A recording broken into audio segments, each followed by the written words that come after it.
The Muncie Animal Shelter working to help several dogs starved for months found living in deplorable conditions. Good evening, everyone. I'm Brooke Martin. Thanks for joining us. I'm Mike Bars. The animal shelter says they need help to continue the dog's recovery. 24-hour News 8's Elizabeth Choi is in Muncie tonight with more. Here at the Muncie Animal Shelter, they're asking for donations, but not the monetary kind, the kind that requires a love for animals and thick skin.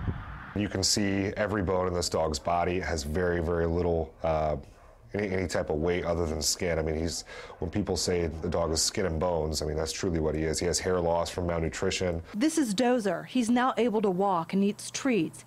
Diesel isn't so fortunate. He's so sick that we weren't even able to meet him. Diesel and Dozer locked in a room where they had not come out for several months and had not been fed. There was dog food on the property. They had made a very conscious decision to feed 4 of the dogs, but not these 2. According to the shelter's director, Phil Peckinpah, Eaton police investigated a home that he calls deplorable, with trash, feces, and infested with fleas. 6 dogs were taken, but only Diesel and Dozer were mistreated. When we picked them up, they could both barely walk, and I'm certain that neither one would have lived much longer. But the good news, Peckinpah expects them to make a full recovery, and it's thanks in part to the work of volunteers.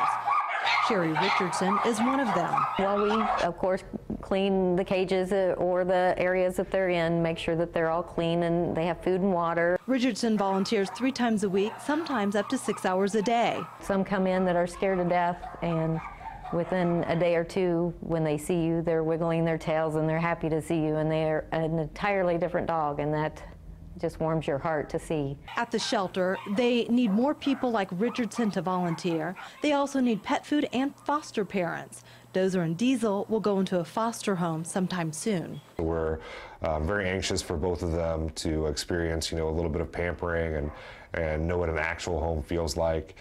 If you would like more information on how you can sign up as a volunteer or adoption fees, we'll have all of that on our website, wishtv.com. In Muncie, Elizabeth Choi, 24-hour News 8.